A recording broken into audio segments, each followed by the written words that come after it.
Hello students, my name is Jagdish Shukla and this is our 15th lecture of similarity, and in this lecture we'll solve question number 9, 10 and 11. So let's start with question number 9.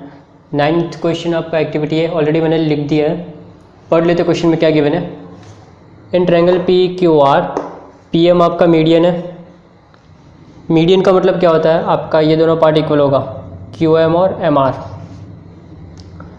और ये angle bisector है, मतलब ये दोनों angles और ये दोनों angles equal है, वो यहाँ पे लिखा हुआ है.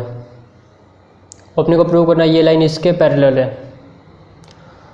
तो ये एंगल बाइसेक्टर है, तो ये वाला पार्ट देखो आप, तो एंगल बाइसेक्टर थ्योरम अप्लाई कर सकते हो, तो वो यहाँ पे करना है.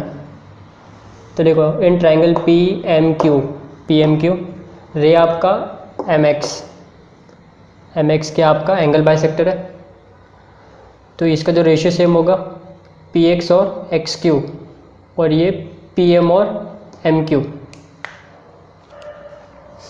पी एम को मैं एम पी भी लिख सकता हूँ, एक ही बात है, क्योंकि ये लोग ने एम पी वर्ड यूज़ किया, इसके लिए मैं एम पी लिख रहा हूँ.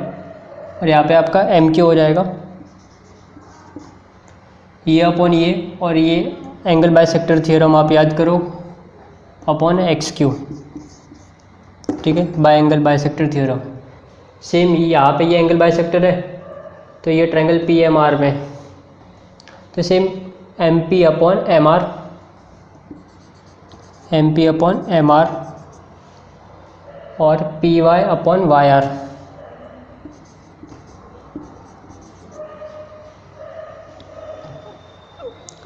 अभी देखो एम पी अपॉन ये वाला M P upon M Q और M P upon M R, ये दोनों इक्वल है. कैसे, देखो दोनों का न्यूमरेटर एम पी सेम है. डिनोमिनेटर को ध्यान से देखो, एम क्यू और एम आर ये दोनों इक्वल होगा, क्योंकि ये क्या मीडियन है, तो इसके लिए क्या होगा, ये दोनों भी इक्वल हो गया, तो इनका लेफ्ट हैंड साइड इक्वल हो गया, तो ऑफकोर्स राइट हैंड साइड भी क्या होगा इक्वल, तो ये दोनों भी क्या हो गया इक्वल हो गया. अभी देखो ये ट्रायंगल में P X upon X Q P Y upon Y R, ये दोनों इक्वल होगा, तो ये लाइन इसके पैरेलल होगी, converse of basic proportionality theorem, तो वो यहाँ पे आ गया. तो सिंपल था, कुछ नहीं, इसमें एंगल बाइसेक्टर अप्लाई किया, इसमें अप्लाई किया, ये दोनों सेम है, तो इसका रेशियो सेम मिल गया, तो ये इसके इक्वल हो गया रेशियो, तो ये लाइन आपकी पैरेलल हो गई बीपीटी के कॉन्वर्स से. चलिए देखते क्वेश्चन नंबर 10.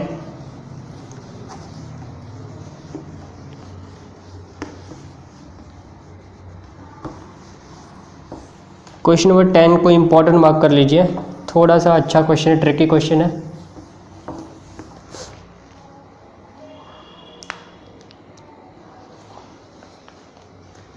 पेज नंबर आपका 29 पे गिवन है.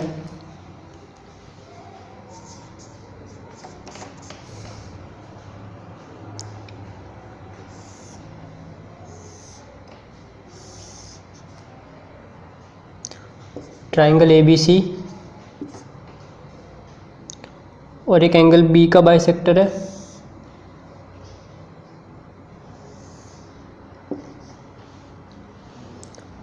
और एक एंगल सी का बाइसेक्टर है, जो एक दूसरे को इंटरसेक्ट करते हैं एक्स पे.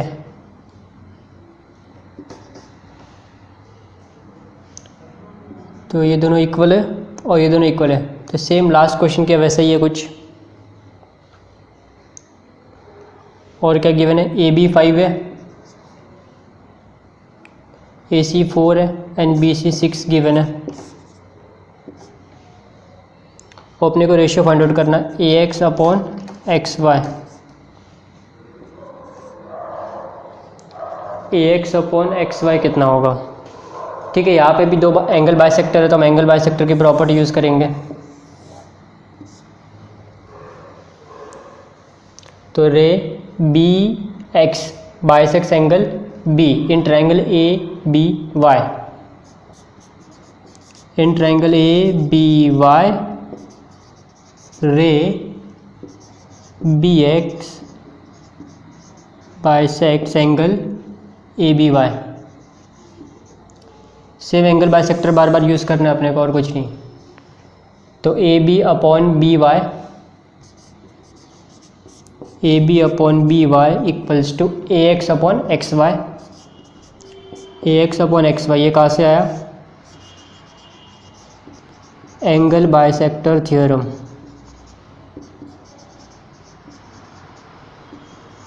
नंबर 1 डाल दो।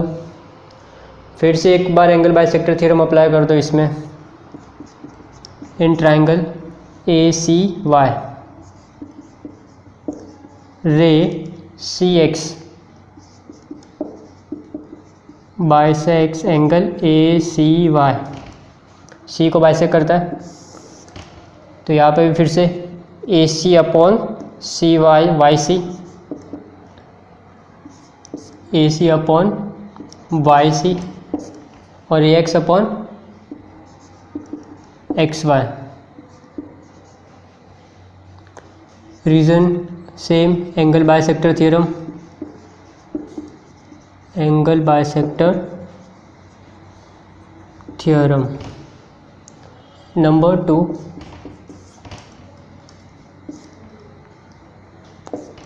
अभी देखो 1 और 2 में इसका राइट हैंड साइड सेम है तो लेफ्ट हैंड साइड भी सेम हो जाएगा।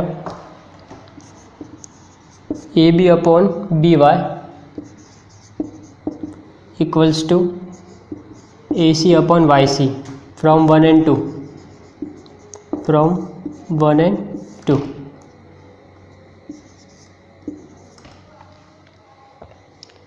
अभी मैं इसको ना ऑल्टरनेटो करता हूँ, बी वाई को यहाँ भेज रहा हूँ, ए सी को यहाँ पे लेके आ रहा हूँ। सर ऐसा क्यों कर रहे हो? क्योंकि मुझे ए बी और ए सी पता है तो इसका रेशियो मिल जाएगा। ए बी और ए सी पता है, B Y upon Y C. अभी मैं ये कहाँ से आया? ऑल्टरनेंडो। इसको इधर भेजना, इसको इधर भेजना, ये ऑल्टरनेंडो होता है। अभी इसको मैं कंपोनेंडो कर रहा हूँ। रीज़न बीइंग आपको भी पता चल जाएगा। कंपोनेंडो में नीचे वाले पार्ट को ऊपर लेके ऐड करना है। कंपोनेंडो। देखो A B plus A C, A B आपका 4 है 5 है और ए सी 4 है, तो 5 + 4 upon A C. A C पता है अपने को 4। B Y plus Y C, मुझे बी सी पता है ना, बी वाई और वाई सी पता नहीं है तो मैंने इसको कंपोनेंटो किया, तो B Y plus Y C क्या हो जाएगा आपका बी सी, और वाई सी हो जाएगा, वो तो कुछ नहीं होगा। ये कैसे आया? बी वाई सी तीनों को लीनियर है तो हम ऐड कर सकते हैं। ऐड कर दो, 5 + 4 9/4। बी सी गिवन है ना 6, तो 6 upon Y C cross multiply कर दो।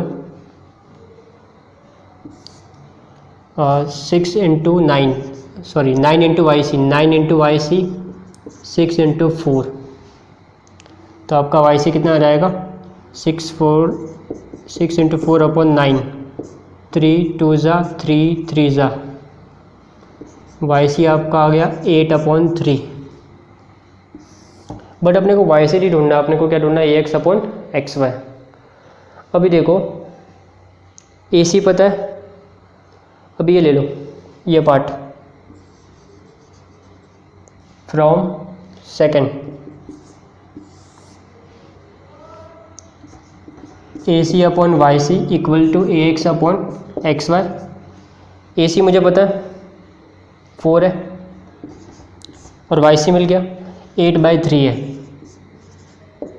अगर मैं इसको सॉल्व करूँगा तो मेरा आंसर आ जाएगा। तो चलिए सॉल्व करते हैं। 4, अभी जब भी 4 डिवाइडेड बाई 8/3 है तो 8/3 ऊपर आएगा तो उल्टा हो जाएगा। ये क्या हो जाएगा आपका 3/8, तो 4 1 ज़ा 4 2 ज़ा, तो आपका आंसर कितना है 3/2। ये कैसे होता है? जैसे कि सपोज एक नंबर है 9/7/2, तो इसको कैसे लिखते हैं? 9 डिवाइडेड बाई 7/2, तो ये उल्टा हो जाएगा। डिवाइड है ना तो मल्टीप्लाई करेंगे तो 2/7 हो जाता है। सेम मैंने इसको किया 3/8 किया, फिर कैंसिल कर दिया 4 से। और एक एग्जांपल के थ्रू समझाओ आपको। सपोज 2 नंबर है 2/5 डिवाइडेड बाय 7/2, तो इसको कैसे लिखेंगे? 2/5 डिवाइडेड बाय 7/2, तो इसको कैसे करेंगे, पीछे के नंबर को उल्टा कर दो, 2/7। एक और एग्जांपल देखते हैं। सपोज ये 7 है खाली, तो 2/5 डिवाइडेड बाय 7, तो 2/5 इंटू कुछ नहीं नीचे तो 1 हो जाएगा, 1/7। तो ऐसे करना आपको। तो आपका रेशियो मिल गया 3/2, वही हमें फाइंड आउट करना था।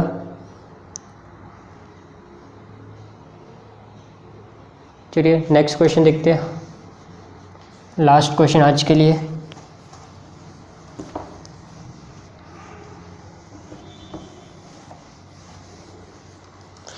इलेवेंथ क्वेश्चन हमने आगे भी किया हुआ है, कुछ नया क्वेश्चन नहीं है।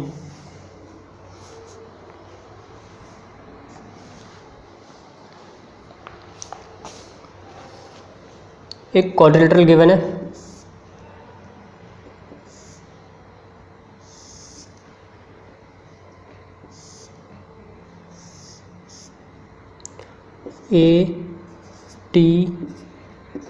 ABCD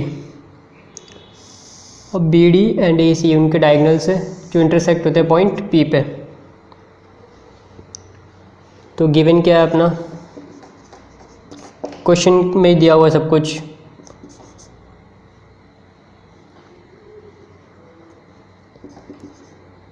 इन क्वाड्रिलेटरल ABCD, गिवन पार्ट आप क्वेश्चन से लिख दो, seg AD parallels to seg BC, फिर diagonal AC and diagonal BD intersect each other at point P, intersect each other at point P। फिर टू प्रूव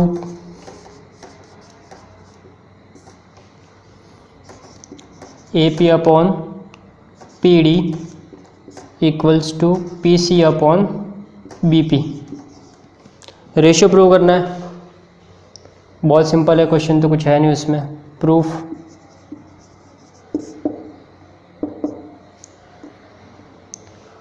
अब देखो ये किस ट्रायंगल में आता है, एक तो APC है और एक PD और P है। तो आप देखोगे तो ये तो पूरा लाइन बन रहा है, तो हमें इसमें कुछ चेंजेस करने पड़ेंगे, है ना। APC तो एक लाइन बनता है ना, तो हमें ट्रायंगल कैसे बनेगा। देखो पहले मैं आपको सोचना है कैसे, वो बता रहा हूँ आपको। ये गिवन है, प्रूव करना है जो अपने को। अभी मैं इसको ऑल्टरनेटो करता हूँ, इसको इधर भेजता हूँ, इसको इधर भेजता हूँ। AP upon PC, PD upon BP।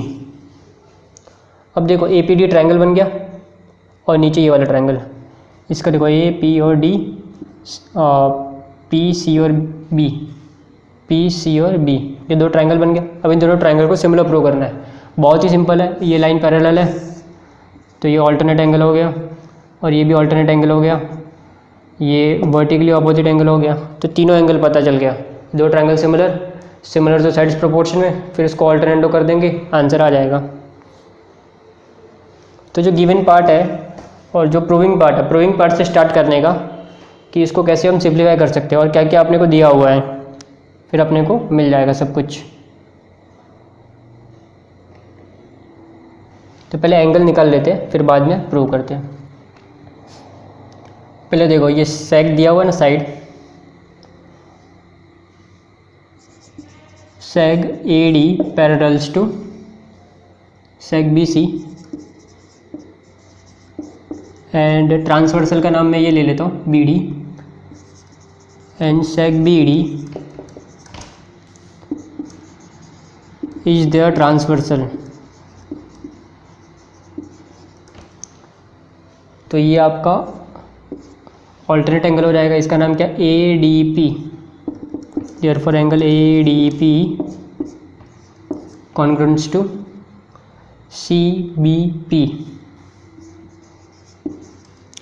कौन से एंगल्स हैं, ऑल्टरनेट इंटीरियर एंगल्स।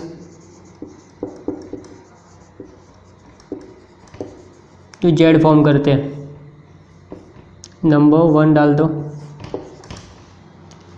अभी दोनों ट्रायंगल को ले लो, in triangle A P D. अब ये लिया तो इसके सामने का लो, सी पी बी।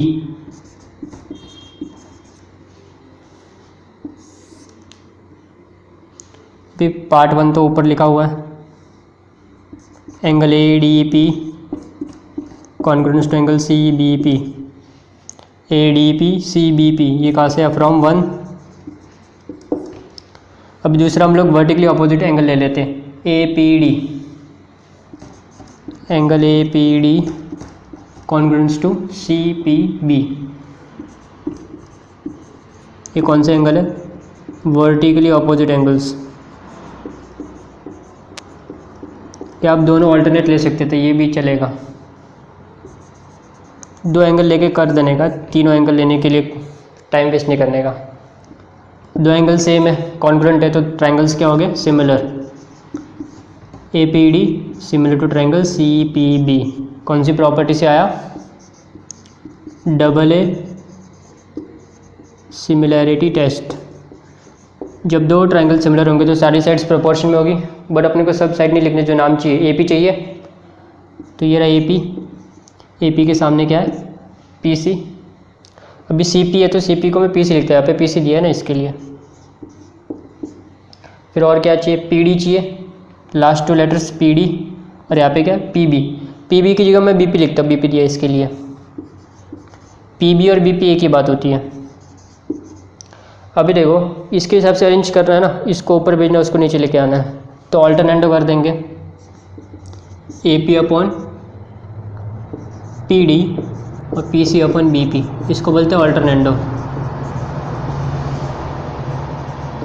अगर आपको ऑल्टरनेटो नहीं समझता है तो क्या करने का, अगर आपको ऐसा नहीं समझता है ना कि ऑल्टरनेटो कैसे हुआ सर, तो क्या करो, क्रॉस मल्टीप्लाई करो, A P into B P और P C into P D. यहाँ पर क्या नाम चाहिए वो रख दो, ए पी चाहिए, और क्या नाम नीचे चाहिए, पी डी। पी डी उधर से इधर लेके आओ, कल एक स्टेप बढ़ जाएगा आपका। ये पी सी बचा, ये बी पी मल्टीप्लाई होता है, उधर गया तो डिवाइड। या तो फिर ऐसा लिखो, तो वहाँ पे आपको ऑल्टरनेटो लिखने की ज़रूरत नहीं है। अदरवाइज़ आप ऑल्टरनेटो लिख के सीधा इसके बाद ये स्टेप बता सकते हो, ये स्टेप आपका एलिमिनेट हो जाएगा। तो फिर हमारे 2 क्वेश्चंस रिमेनिंग है, वो हम नेक्स्ट क्लास में देखेंगे। Thank you for watching.